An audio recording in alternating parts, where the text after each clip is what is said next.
In the early morning dimness of the hospital, Gabriel, an experienced pathologist, walked through the sterile corridors with a palpable mix of anxiety and fear. It was a gray day, reflecting the turmoil in his heart as he headed towards the cardiac surgery ward. His wife, Alice, was there, undergoing a high-risk surgery that promised to be a battle between life and death. Sitting in the waiting room, he stared intently at the double steel doors through which doctors and nurses hurriedly passed. Each minute seemed to stretch for hours, and the silence was only broken by the occasional sound of his own heavy sighs and the constant hum of the fluorescent lights overhead. "Why is it taking so long?" Gabriel murmured to himself, nervously intertwining his fingers. Everything should be under control. He tried to cling to his medical experience to stay calm, but as a husband, the fear was relentless. Leaning back in the uncomfortable chair of the waiting room, Gabriel closed his eyes and sent a silent prayer, hoping with all his being that Alice would come out of the surgery room with a reassuring smile, the one that always gave him the strength to face any challenge. As Gabriel sat alone in the impersonal hospital waiting room, he struggled to push away the negative thoughts that insisted on invading his mind. Each second dragged on, and each glance at the wall clock seemed to only heighten his anxiety. He took deep breaths, trying to focus on happy memories, shared smiles, and joyful moments with Alice, but worry was a constant shadow. His cell phone vibrated frequently, bringing messages from Alex, his son, who was far away and consumed by the same anguish that afflicted Gabriel. "Dad, any news about Mom?" wrote Alex, his message conveying palpable desperation. Gabriel replied with an attempt to reassure his son, despite his own restlessness. "Not yet, Alex. They're doing their best for her. I'll let you know as soon as I hear something, I promise." Gabriel placed his cell phone on the small table next to the chair, occasionally glancing at the illuminated screen, hoping that the next time he messaged Alex, it would be with good news. He tried to distract himself with an outdated magazine he found beside him, but the words blended together, meaningless, as his mind wandered back to Alice, fighting in the surgery room. "We're going to get through this," he whispered to himself, a statement less to convince himself and more a plea for fate not to be cruel. After hours of tense waiting, the moment Gabriel had dreaded finally arrived. The doors of the surgery room opened, and the cardiac surgeon, Dr. Richards, approached with a slow walk and a countenance that carried the weight of the world. Gabriel's heart sank at the sight of the doctor's expression, a grim harbinger of what was to come. "Doctor." Richards stopped in front of Gabriel, slowly removing his glasses and running his hand through his tired hair. "Gabriel," he began, his voice low and laden with sorrow. "We did everything we could. Alice was a very brave patient and fought valiantly, but unfortunately, she did not survive the complications during the surgery." Gabriel felt as if the ground had been pulled from under his feet. The news hit him like a devastating wave, momentarily leaving him breathless. He grasped the arm of a chair to stay upright, the doctor's words echoing in his mind in a painful whirlwind. "It can't be," he murmured, almost inaudibly. "Doctor." Richards placed a comforting hand on his shoulder. "I'm sorry, Gabriel. We know how much you both fought together. If you need anything, we're here to help in any way necessary." Gabriel shook his head, trying to process the relentless reality of those words. I need to tell Alex," he said, his voice broken by emotion. "Doctor." Richards nodded, offering Gabriel a moment of silent solidarity before leaving him alone with his grief. With a broken heart and a heavy soul, Gabriel withdrew to a more secluded corner of the waiting room. He knew he needed to break the news to Alex, who was anxiously awaiting some sign of hope. Trembling, Gabriel picked up the phone and dialed his son's number, each ring echoing like a hammer in his consciousness.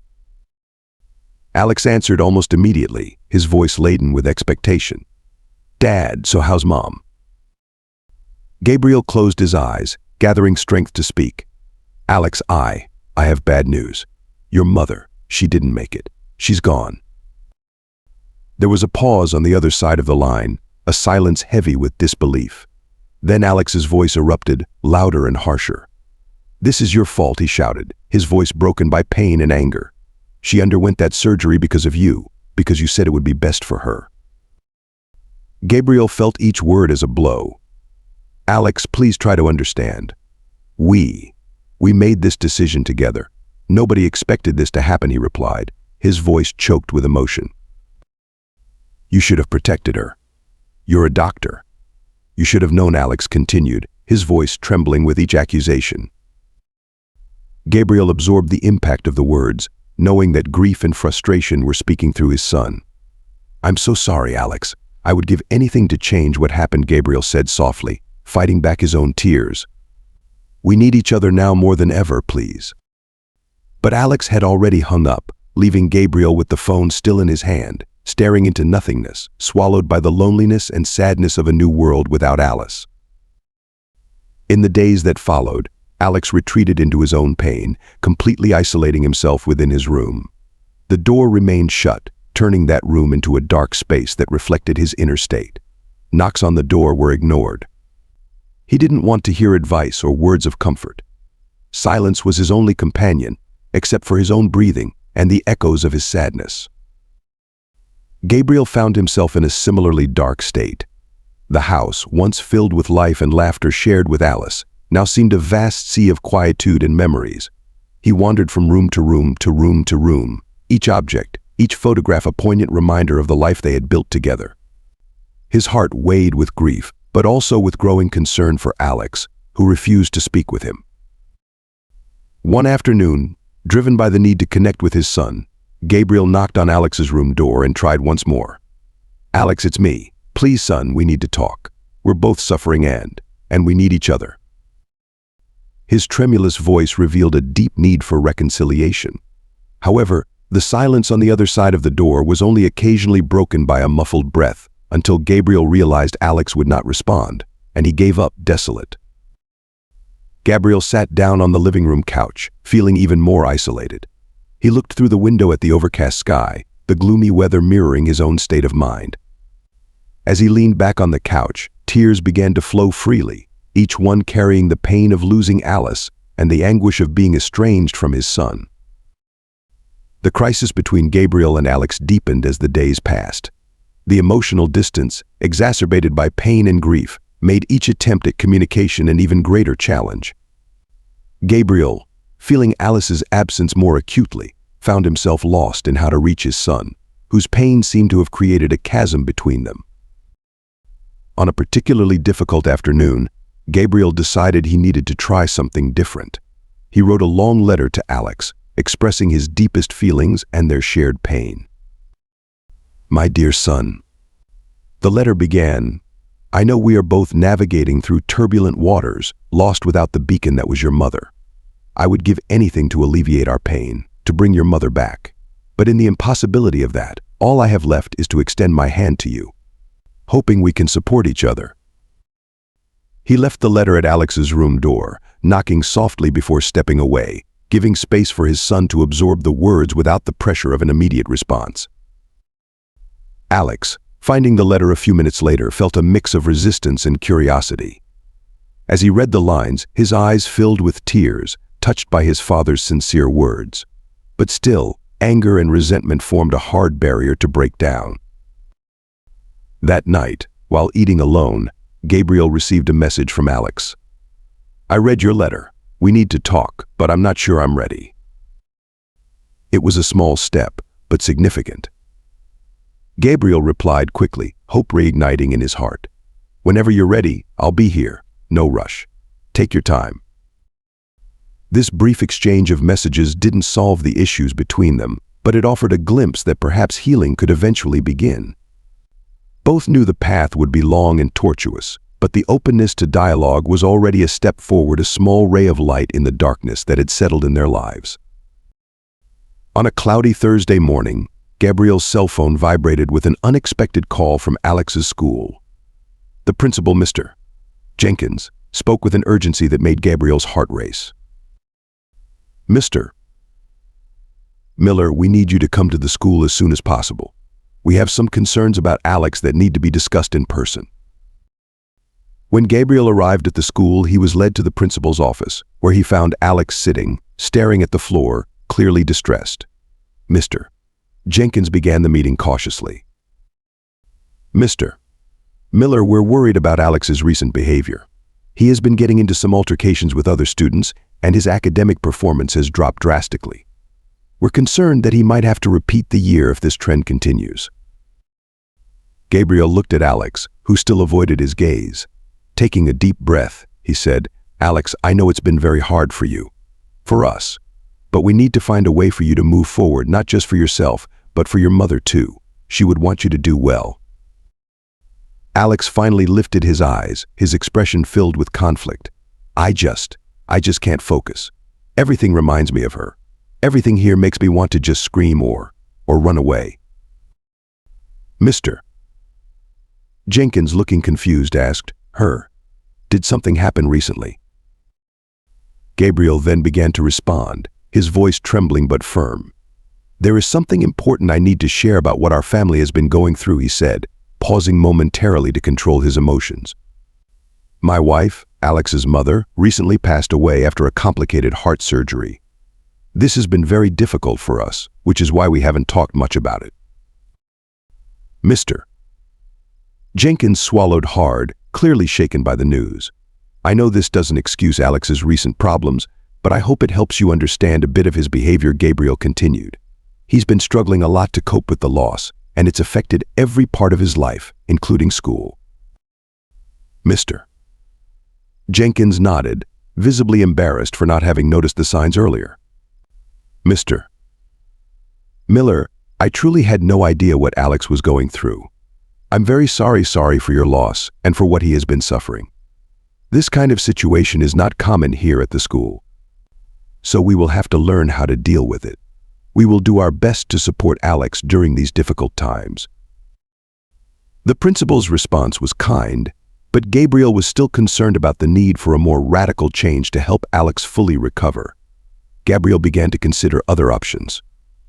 He spent several nights researching schools in the area, looking for an environment that could offer not only strong academic support, but also an effective emotional and psychological support system for students in delicate situations. After compiling a list of potential schools, Gabriel sat down with Alex in their living room, where the soft afternoon light streamed through the windows. "Alex, I've been thinking a lot about how we can make things easier for you," Gabriel began, trying to choose his words carefully so his son wouldn't feel pressured. "What if we considered changing schools? Maybe a new environment with new beginnings could help you move forward." Alex, who had maintained a cautious expression until then, seemed to consider the idea. "Do you think that would help? I mean, it's a big change," he replied, clearly pondering the implications. "I found some schools that have excellent programs for students who have gone through trauma or personal loss. They offer more than just education. There is emotional support, extracurricular activities focused on well-being, and an environment that encourages expression and mutual care among students," Gabriel explained, showing Alex the information he had gathered. Alex listened attentively, his eyes scanning the brochures and websites open on Gabriel's laptop.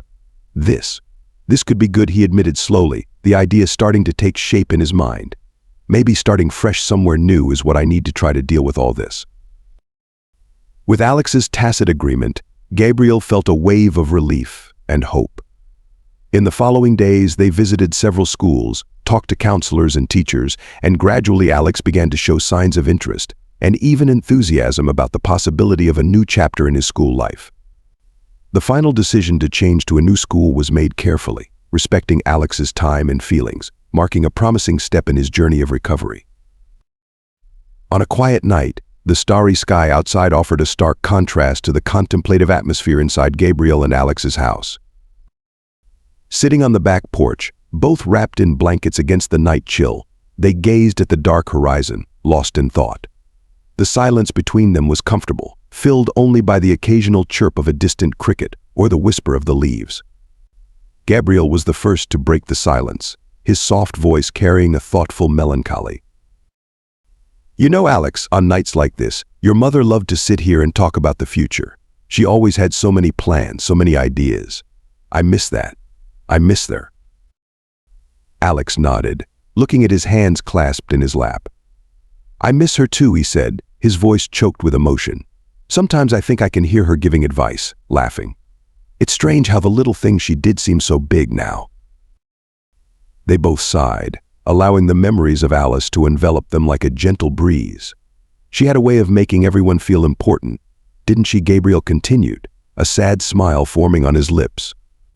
I remember how she could calm any situation, as if she knew exactly what to say or do. Alex leaned back, looking up at the sky. I try to remember everything she taught me about being strong, about not giving up. Sometimes it's hard, but I want to make her proud, even if she's not here anymore. Gabriel put his arm around Alex's shoulders, pulling him close. She is already proud, I'm sure of it, and we will get through this together. We will find a new path, one that she would have loved to see. The conversation continued late into the night as father and son shared their memories and hopes for the future. That night of introspection not only allowed them to reflect on their pain and loss, but also strengthened their bond, reminding them of the love they still shared even in Alice's absence. After that night of deep, shared reflection, Gabriel felt it was the right time to address a delicate issue weighing on his heart. The next morning, Gabriel decided to start the necessary conversation with Alex. Alex, I've been thinking about us, about how we've been dealing with all this. Gabriel began. I know the past times have been incredibly hard for you, and I've seen how it has affected your behavior. Alex was quiet for a moment. I know, Dad. I haven't been my best self, he admitted, avoiding Gabriel's gaze. Gabriel moved closer, placing a hand on Alex's shoulder. Look, I understand, and I'm not here to judge you, but we need to think about the long-term consequences of what's happening. Your future is at stake, and I want to help you find a better path. Alex finally looked at his father, his eyes reflecting a mix of apprehension and gratitude. I want that too, Dad. Sometimes it feels like nothing matters without her here. I know, son. I feel the same way, but she would want us to move forward, to fight, to be happy and fulfilled, Gabriel said, his voice firm but caring. Let's make a plan, something that can motivate you, give you something worth fighting for. We can start by thinking about your passions, your goals, and how we can realign that with your life now. Alex nodded, a spark of determination igniting in his eyes. That sounds good, Dad. I think I need that a purpose. With that decision made, father and son spent the morning discussing possible paths and solutions, from academic changes to new extracurricular activities that could help Alex rediscover his interest and enthusiasm for life. It was a moment of renewal and promise, a step toward healing and growing together. As Gabriel and Alex were deep in their productive conversation, outlining plans and possibilities for the future, Gabriel's cell phone began vibrating insistently on the kitchen table. With an apologetic look, he picked up the phone, noticing it was a call from the hospital where he worked. Sorry, Alex, I need to take this. It might be important, he said, pressing the button to accept the call and putting the phone to his ear. Gabriel was met with the hurried voice of his colleague, Dr. Laura Murphy. Gabriel, are you available? We need you here. Doctor, Harrison had a family emergency and had to leave abruptly. We have a complicated alcohol poisoning case and need a pathologist now, she explained, her voice laden with urgency. Gabriel sighed, knowing that the responsibility of his job at the hospital often required unexpected personal sacrifices. Of course, Laura. I'm on my way. Give me 15 minutes, he replied, already standing up and grabbing his car keys. Gabriel then felt it was the right time to involve Alex more directly in his professional life. He wanted his son to better understand what his profession entailed and also see the real-life consequences of unhealthy life choices, a lesson he hoped would be valuable. Alex, how about coming with me to the hospital today? I think it could be an enlightening experience for you, Gabriel suggested. Alex, a bit surprised by the proposal, nodded in agreement, curious about the environment where his father spent so many hours. Arriving at the hospital, Gabriel led Alex through the busy corridors, introducing him to colleagues and explaining different aspects of daily medical life. The visit took a more serious tone when they reached the emergency ward, where the alcohol poisoning case was being treated. Gabriel and Alex observed from an adjacent room through a glass window as the team worked frantically to stabilize a young patient whose choice to abuse alcohol had put his life at risk. Look, Alex, these are the real consequences of some lifestyle choices that many young people make without thinking about the long-term repercussions, Gabriel explained, his tone both educational and concerned. Alex watched, visibly impacted by the gravity of the situation. "It's really shocking to see this up close," he murmured, his expression somber. "I never thought about things this way." "It's an important part of what I do. We try to save lives, but we also often see the results of poor choices," Gabriel said, observing his son. "I hope this makes you think about the choices you make yourself." The experience at the hospital acted as a catalyst for Alex, making him reflect on his own life and the decisions he was making, especially during such a tumultuous period. He began to understand not only the importance of his father's work, but also the importance of taking care of himself. The trip was a turning point, strengthening their connection and deepening their mutual understanding of their respective struggles and responsibilities. After the visit to the emergency ward, Gabriel decided to show Alex another crucial facet of his work at the hospital by taking him to the morgue. It was a part of the hospital that few were willing to face, but Gabriel believed it was important for Alex to see all dimensions of medicine. As they entered the cold and silent morgue, a stark contrast to the chaos of the emergency room, they were greeted by Dr. Lewis, the attending pathologist. "We have a case here that might interest you, Gabriel." Dr. Lewis said, guiding them to a table where the body of a young woman lay covered by a white sheet. With a serious expression, Dr. Lewis pulled back the sheet, revealing the young patient Hannah. Alex was immediately struck by her tragic beauty. Hannah was remarkably beautiful, even in the serenity of death, her calm features hiding the turmoil of her last hours. "Hannah here passed away very young, a sad consequence of reckless life choices," Dr. Lewis explained, his voice carrying a tone of sadness and warning. Alex looked at Hannah, feeling a mix of admiration and melancholy. She was very beautiful. "It's sad to think that someone so young and with so much potential chose a path that led her here," he murmured, unable to take his eyes off her. Gabriel placed a comforting hand on Alex's shoulder, sensing the confusion and curiosity in his gaze. "It's a harsh reality, Alex. Often people don't realize the consequences of their choices until it's too late. That's why we need to make wise decisions and help others do the same," he said, hoping the impactful sight would reinforce the previous message about the importance of healthy decisions. The visit to the morgue, especially the encounter with Hannah, left a lasting impression on Alex, making him reflect even more deeply about life, death, and the choices that shape both. The grim experience, though difficult, was a valuable lesson in the raw reality of medicine and humanity. As Alex still contemplated the serene figure of Hannah, a slight movement in her appearance caught him by surprise. He noticed a subtle flutter of Hannah's eyelashes, almost imperceptible, but definitely unusual for someone declared dead. Intrigued and a little frightened, he leaned closer, observing carefully. To his astonishment, Hannah breathed lightly, a faint yet unmistakable sign of life. "Dr. Lewis."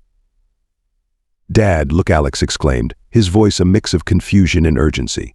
She just moved. I think she's alive." Gabriel and Dr. Lewis quickly approached, equally surprised.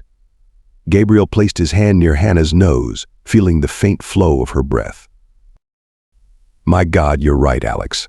She's breathing." "Lewis, we need a team here now," Gabriel shouted, his voice echoing through the cold morgue. Dr. Lewis grabbed the emergency phone on the wall and quickly called for the rescue team. "We have an emergency in the morgue. We need immediate medical assistance for a patient who is alive," he said. As the medical team rushed to the morgue, Gabriel and Alex kept their eyes fixed on Hannah, monitoring each weak breath and anxiously waiting for help to arrive. Alex felt a mixture of shock and relief, while Gabriel moved to prepare the space for emergency treatment. The critical situation unfolded rapidly with doctors and nurses entering the room, equipped with resuscitation gear. Gabriel assisted the team, giving them space to work while Alex watched, understanding the gravity and preciousness of life in a completely new context. The discovery not only saved Hannah but also profoundly marked Alex, reaffirming the impact of choices and quick actions in critical moments. The surprising discovery that Hannah was still alive in the morgue caused an immediate uproar in the hospital. As the medical team worked frantically to stabilize Hannah, Gabriel and Alex watched, worried and hopeful. Once Hannah was transferred to the intensive care unit, Gabriel took the initiative to understand how such a grave mistake could have occurred. This shouldn't have happened. "I will get to the bottom of this situation," Gabriel declared, his expression serious and determined. He went to the hospital administrator, demanding a thorough investigation into the incident. "We need an audit of all procedures and communications that led to this point. Someone declared her dead, and whoever did that needs to be held accountable." The hospital administration acted swiftly, launching an internal investigation.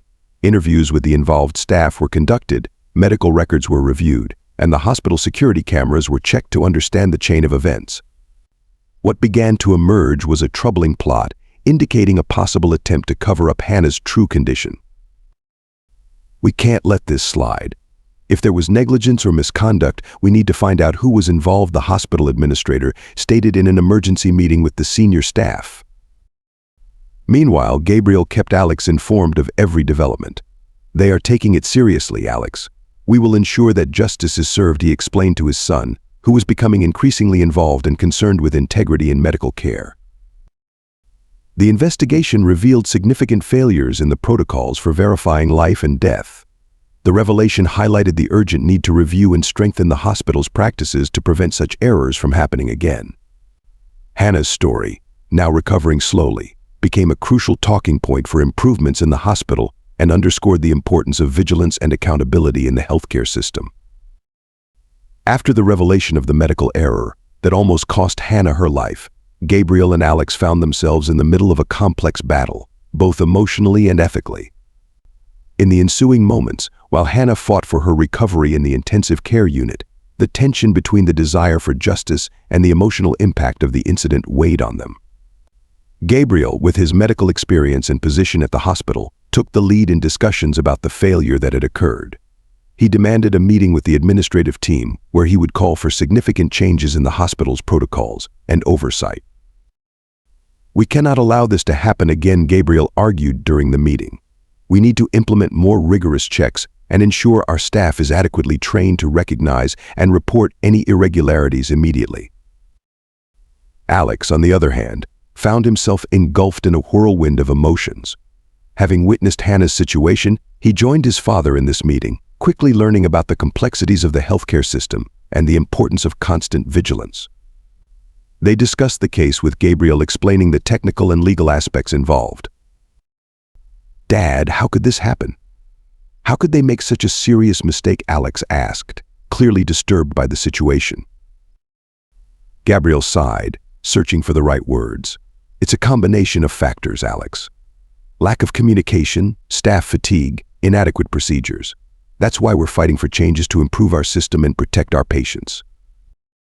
This experience also strengthened the bond between Gabriel and Alex, who found themselves united not only by their grief for Alice but also by a shared commitment to justice and improving medical care. Together, they navigated the turbulent waters of the healthcare system, determined to make a difference in the lives of patients and the medical community. Inspired by Hannah's case and motivated by their personal journey of loss and redemption, Gabriel and Alex dedicated themselves to confronting and understanding the hospital system's failures. Elliot, Hannah's father and a man of considerable influence in the community, found himself immersed in his own battle to comprehend how his daughter could have been mistakenly declared dead. Sitting in his office, surrounded by papers and legal documents, he flipped through the medical reports with a mix of frustration and disbelief. One afternoon, he called an urgent meeting with the family lawyers. The conference room was tense, with each participant aware of the case's gravity and sensitivity. "How did this happen? How could my daughter, in the prime of her life, be simply marked as dead while she was still breathing?" Elliot asked, his voice echoing with a mix of anger and pain. The lawyers exchanged glances, preparing to address the case's complexities. "Mr. Mason, we are examining all possible angles. There is evidence of negligence and possibly unmet procedures. We are preparing legal action against the hospital to hold those involved accountable and ensure this doesn't happen again to anyone," explained one of the lawyers, trying to offer some consolation through concrete actions. Clearly anguished, Elliot was determined to seek justice. "This goes beyond simple compensation or an apology. I want systematic changes at the hospital. I want my daughter's tragedy to be a turning point for improving patient safety, determined Elliot actively engaged in the case. He began working with advocacy and patient safety groups, using his influence to push for reforms in hospital protocols and medical practices. Elliot's fight was not just personal but became a public crusade to prevent medical errors and improve the quality of patient care. With each step, he honored Hannah's experience, ensuring that her near-tragic story brought light and change to many others. As the investigation into the medical error that nearly cost Hannah her life progressed, alarming details began to emerge. Elliot, still shaken but resolute, found himself facing an even darker reality during a meeting with the investigator hired to delve deeper into the case. The investigator presented a report during a tense afternoon in Elliot's office. "Mr.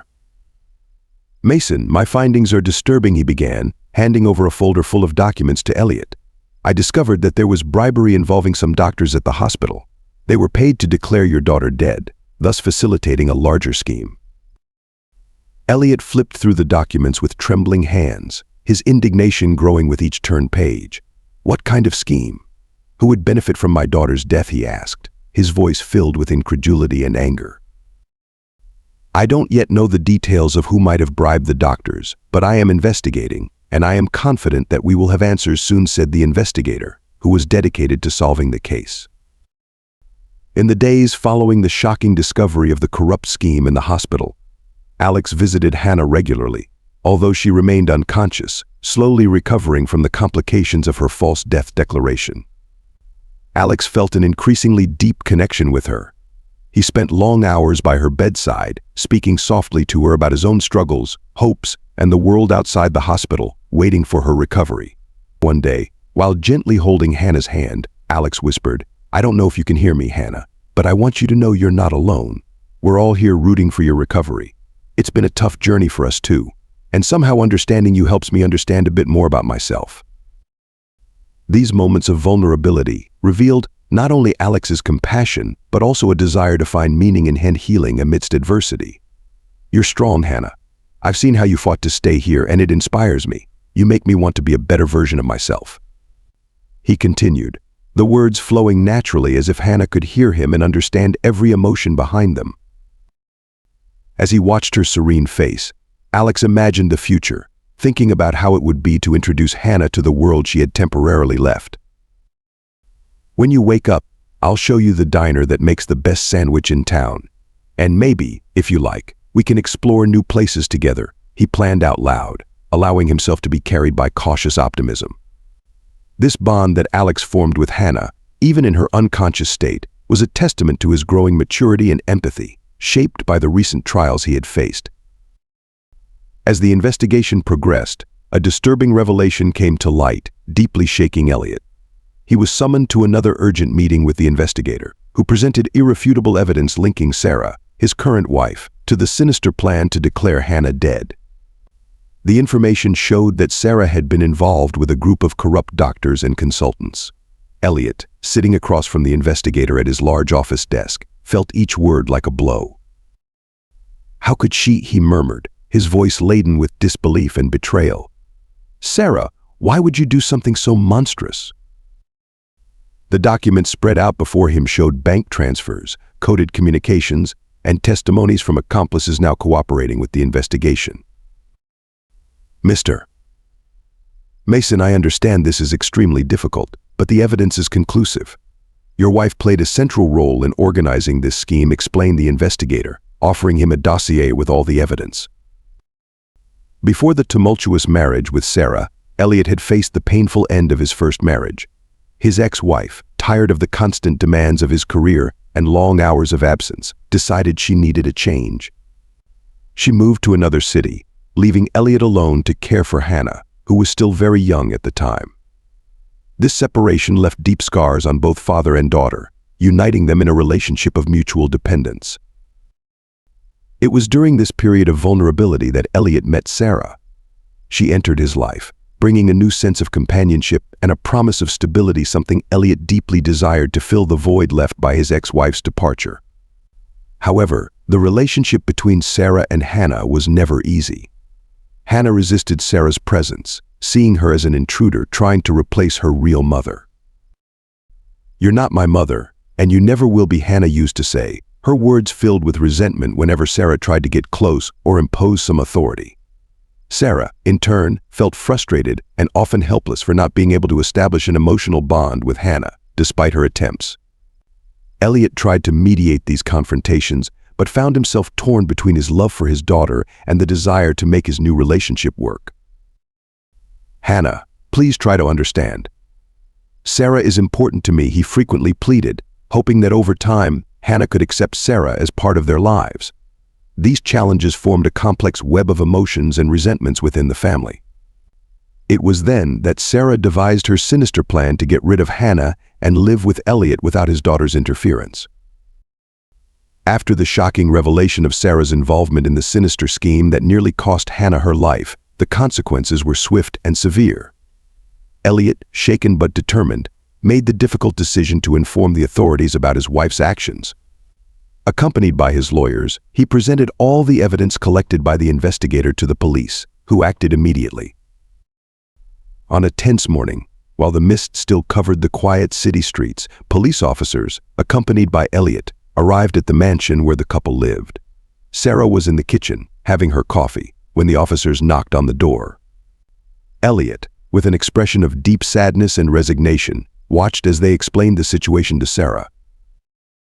"Sarah Mason, you are under arrest for fraud and attempted murder," announced one of the officers while she was read her rights. Sarah, pale and visibly shaken, only nodded, her hands trembling as she was handcuffed. Elliot, despite the emotional turmoil, remained calm and composed. "How could you risk my daughter's life, Sarah? How could you betray our family this way?" he asked, his voice filled with pain and disbelief. Sarah looked at Elliot with tears in her eyes. "I thought we would be happy together, Elliot. I'm truly sorry," she whispered before being led out of the house by the officers. After Sarah's arrest, Elliot spent the following days processing the devastating betrayal.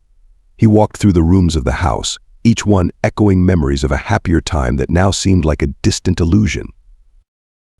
With each step, he struggled to understand how the woman he loved and trusted could have committed such acts. With Hannah still in the hospital, he felt the weight of responsibility to support his daughter, promising to protect her from any further pain and ensure that justice was served. In the weeks that followed, the judicial process against Sarah and the involved doctors advanced rigorously. The authorities had built a solid case with Elliot's collaboration and the evidence collected by the investigators. As the trial approached, the tension was palpable, especially within the medical community, which was shaken by the scandal.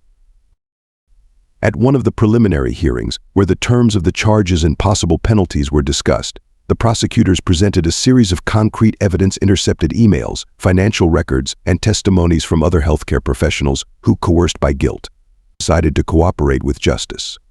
These actions not only violated the ethical principles of medicine but also put innocent lives at risk, all for greed, declared the prosecutor before the court.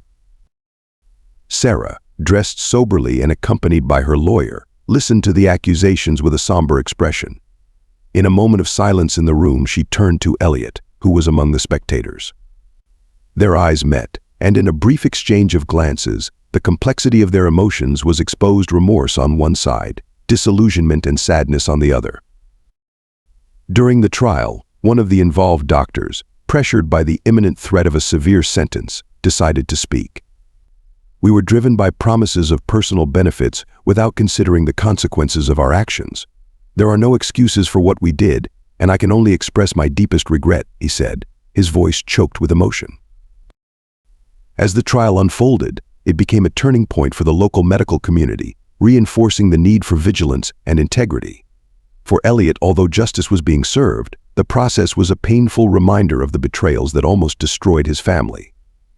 Finally, after several tense sessions, the judge pronounced the sentence. Sarah and the involved doctors received significant penalties, including prison time and the loss of their medical licenses. "I hope this case serves as a severe warning against corruption within any institution that has the duty to protect human life," concluded the judge, sealing the fate of Sarah and the doctors with the hope of restoring faith in justice and medicine. As Hannah slowly emerged from her long unconsciousness, the atmosphere around her began to change in the hospital. The first signs of Hannah's recovery brought new hope to Elliot and Alex, who had spent agonizing days dealing with the consequences of Sarah's actions. The news that Hannah was waking up and recovering was like a ray of sunshine after a long storm. Elliot was frequently by his daughter's side, holding her hand and talking to her about the small progress she made each day. "You're doing a great job, Hannah. We're all here for you," he said encouragingly. Hannah, still weak but conscious, smiled faintly, comforted by her father's constant presence. Alex had also become a regular presence in the hospital room. He felt increasingly protective of Hannah, perhaps because of the bond that had formed during the hours he spent by her side, talking and sharing his thoughts while she was unconscious. "I'll be here whenever you need me, Hannah, whether it's to take you for a walk or just to talk. You're not alone in this," he assured her sincerely, gently holding her hand. Hannah, gaining strength day by day, began to appreciate this new sibling relationship. "Thank you, Alex. I feel like you really understand everything I've been through. It's good to have someone to count on," she replied, her voice still a whisper. As Hannah recovered, Elliot and Alex also began to rebuild their own lives. Elliot, now more than ever, was determined to make significant changes at the hospital to prevent the error that almost cost his daughter's life from happening again. Alex, in turn, felt inspired to continue supporting Hannah and also to become more involved in patient safety awareness initiatives, motivated by the experience they had shared. As the days passed and Hannah continued her recovery, the bond between her and Alex grew stronger. Each day they spent long hours together, either in her hospital room or eventually on light walks through the hospital corridors. As Hannah gained more strength, these moments allowed them to share personal experiences, discovering similar sadnesses and hopes in their stories. One quiet afternoon, while resting on a bench, Alex brought up the subject of their families. "You know, Hannah, growing up without my mother always left a void in my life. But talking to you, seeing how you deal with pain and recovery, it helps me feel like I'm not alone in this," he confessed. Hannah, gently holding his hand, responded with a soft smile. "I feel the same way, Alex. The pain of losing someone never completely goes away, but having someone who truly understands what you're going through makes a big difference. You've helped me more than you realize." They found that their conversations about the difficulties of growing up without a maternal presence created common ground where both felt understood and supported. "It's strange to think that something as sad as pain can bring people together, but I'm grateful for it," Alex said, managing a sad smile. Hannah agreed, her gaze reflecting a mix of melancholy and gratitude. "I am too, and I know our mothers would have liked to see how we are supporting each other. We've become the family that each of us needed." This new mutual understanding and emotional support they offered each other not only alleviated their own pain, but also paved the way for a lasting and deep friendship. The relationship they developed was a testament to the human capacity to find light even in the darkest moments. After witnessing Alex's crucial role in Hannah's recovery and his constant presence offering both emotional and physical support, Elliot felt profound gratitude and respect for the young man. He decided to show his appreciation in a meaningful way. Elliot planned a meeting with Gabriel to discuss a proper way to thank him. On a sunny afternoon, Elliot invited Gabriel for lunch at a quiet place, intending to have an important conversation. Sitting at a reserved table with the soft murmur of conversations around them, Elliot began to express his gratitude. "Gabriel, I don't have words to express my gratitude for the courage and integrity of your son Alex. Not only helped save Hannah, but has also been an incredible support for her during her recovery," Elliot said, his tone sincere and full of admiration. Gabriel, feeling proud and a bit surprised, responded, "Elliot, Alex acted with his heart. He truly cares about Hannah, and I am very proud of his actions." Elliot then revealed his plan. "I would like to do something to recognize what Alex has done. With your permission, I would like to pay for his college education. I see this not only as an investment in his future, but also as a gesture of gratitude from our family for what he did for Hannah." Gabriel was visibly moved. The offer touched him deeply. "This is incredibly generous, Elliot. Alex has big dreams, and this would be an immense help for him. I really don't know how to thank you. Consider it a gift from our family to yours. We truly see Alex as part of our family now, Elliot concluded, extending his hand for a warm handshake. Gabriel accepted with gratitude, touched by the gesture that would change his son's life. The conversation not only solidified an alliance between the two families but also established a promising future for Alex, who now had the resources to pursue his academic and professional dreams without the financial burden that so many young people face. With Elliot's generous support, Alex embarked on a new phase of his life, entering university with renewed energy and a sense of purpose. Strengthened by the trust placed in him, he chose to study psychology, motivated by the desire to better understand emotional processes and perhaps help others facing challenges similar to Hannah's. At the same time, Hannah, still recovering but growing stronger each day, decided to resume her interrupted studies. She enrolled in art courses, a passion she had set aside during the most difficult times of her life. Art became a powerful therapy and a means of expressing and processing her experiences.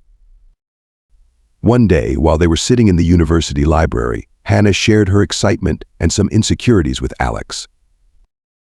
"Going back to studying has been amazing, but sometimes I feel a bit overwhelmed. Everything seems so different now," Hannah said. Alex, flipping through a psychology book, looked at her with an encouraging smile. "I understand, Hannah, but remember, you're not alone on this journey. We're in this together, and you'll see that each day you'll feel more comfortable. Just keep expressing everything you feel through your art. You're incredible at it." Hannah smiled, grateful for Alex's constant support. "Thank you, Alex. Your friendship means so much to me, and having you here sharing this new chapter with me makes all the difference." As the semester progressed, they found not only challenges but also opportunities for personal and mutual growth in the academic environment. Alex often helped Hannah with her art assignments, while she offered valuable insights for his psychology studies. This exchange enriched their academic lives and further strengthened their bond, turning the university into a space for healing and discovery. After demonstrating his generosity towards Alex, Elliot decided to extend his gratitude to Gabriel as well, recognizing the vital role Gabriel played in raising such a compassionate and morally upright son. Considering the financial challenges Gabriel faced as a single father, Elliot felt it was only fair to reward him significantly. Elliot invited Gabriel to a dinner at a quiet restaurant where they could talk in a more personal and less formal setting. During the meal, Elliot expressed his admiration for Gabriel's dedication as a father. "Gabriel, the integrity and courage your son demonstrated don't come from nowhere. They reflect the upbringing and values you instilled in him," Elliot said, toasting to Gabriel's health. Gabriel, somewhat surprised and moved by the consideration, thanked him. "I just tried to be the best father I could. Seeing Alex become the man he is today is already a reward for me." Elliot then presented his proposal. "I would like to offer you a significant amount as a token of my gratitude. I want to ensure that you and Alex have financial security in the future, so you never have to worry about basic needs or his education," Elliot explained, handing an envelope to Gabriel. Gabriel, initially hesitant to accept, felt the weight of Elliot's generosity.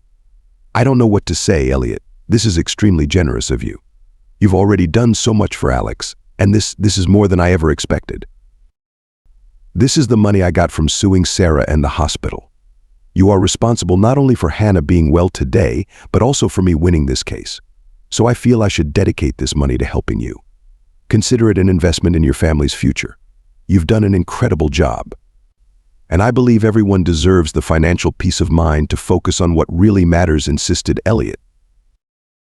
Gabriel was touched by Elliot's recognition and humbly accepted the offer. Recognizing the importance of celebrating Hannah's recovery and the new beginning that was unfolding for her and all those affected by recent events, Elliot decided to organize a large celebration. He wanted this event to be a milestone of healing and reconciliation, a moment to bring friends and family together in a supportive and joyful environment. The celebration was planned to take place in a beautiful outdoor garden, where the natural beauty would complement the atmosphere of renewal and hope. Elliot personally took care of all the details, from the choice of flowers adorning the tables to the menu that would be served, ensuring that every element reflected the importance and solemnity of the event. On the day of this celebration, Hannah was visibly moved to see so many dear people gathered in her honor, especially with Gabriel and Alex, her saviors, also present. Elliot took the lead in welcoming the guests with a speech that touched everyone. "Dear friends and family," began Elliot, his voice firm but full of emotion. "Today is not just a celebration of Hannah's recovery, it is also a celebration of the strength, courage, and love that each of you showed during the most difficult moments our family went through." Hannah, standing next to Alex, held his hand, finding comfort and strength in his presence. When it was her turn to speak, she said, "I wouldn't be here today without the love and support of all of you. Every message, every visit, every kind word helped me more than I can express. And to Alex, my incredible friend and protector, my gratitude is infinite." The party continued with music, laughter, and dancing, but also with moments of reflection and gratitude. It was a night to reunite the bonds that had been strained and tested, a night where Hannah and all those present could look to the future with renewed hope and healed hearts. This event, carefully organized by Elliot, not only honored Hannah's journey but also served as a testament to the power of community and family love, reaffirming everyone's commitment to each other's well-being and the importance of reconciliation and support. As the years unfolded, the friendship between Alex and Hannah blossomed into a deep and committed love. The strength they had found in each other during the most challenging moments of their lives became the foundation for a lasting relationship. Recognizing the depth of their feelings and their desire to spend the rest of their lives together, Alex proposed to Hannah in a small garden where they often met to talk and share dreams. On that sunny afternoon, with flowers blooming around and the gentle sound of a fountain in the background, Alex knelt down and opened a small box with a ring. "Hannah, since the day we met, you have changed my life in ways I never imagined possible. You have taught me about strength, hope, and love. I would like to spend all my days by your side, if you'll have me," he said, his eyes shining with emotion. Hannah, with tears of joy in her eyes, responded without hesitation, "Yes, Alex, there is no one else I would rather share my life with." The wedding was an intimate celebration held in the same garden where Alex had proposed, surrounded by close family and friends.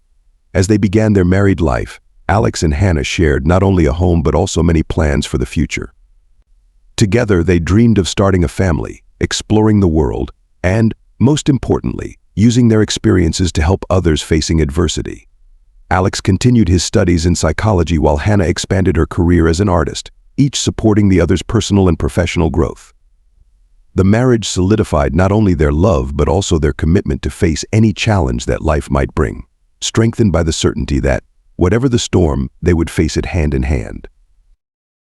After Alex and Hannah's wedding, Gabriel found a new balance between his dedicated career at the hospital and his family life, which now included more active support for his son's professional growth. Alex had decided to pursue a career in psychology, inspired both by the personal challenges he had faced and by the desire to help others overcome their own adversities. One quiet afternoon at the hospital, after finishing his consultations, Gabriel met Alex at a nearby mall. As they walked, the conversation naturally drifted to Alex's new career. "How are things going at the clinic?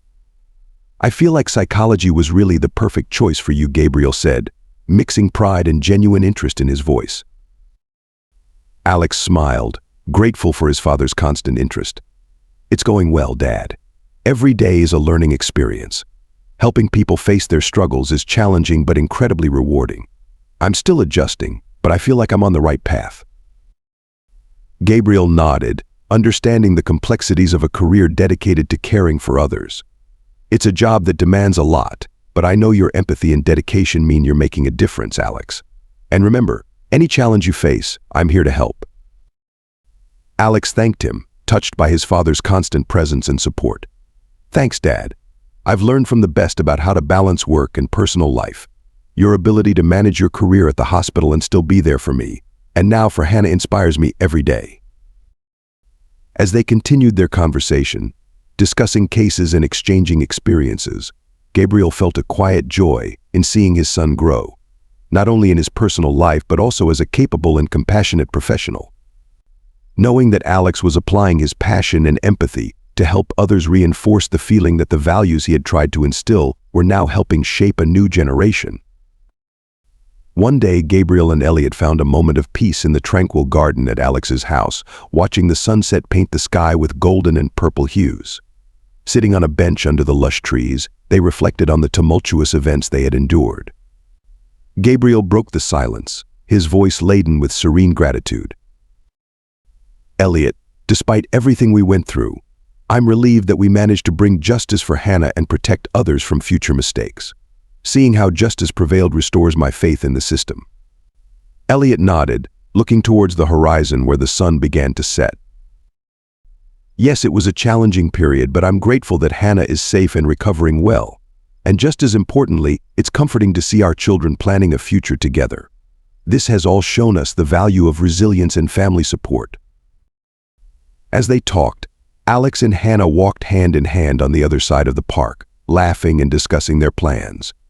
Hannah, now fully recovered, shared her hopes and dreams, excited about what the future might bring. Alex, equally optimistic, squeezed her hand and looked at her with admiration and love. "They are strong together, aren't they?" commented Elliot, a proud smile forming on his lips as he watched the young couple in the distance. "Yes, they are. It's a testament to what love and care can overcome," replied Gabriel, his gaze following the couple. "And with the support we can give them, I'm sure nothing will stand in their way."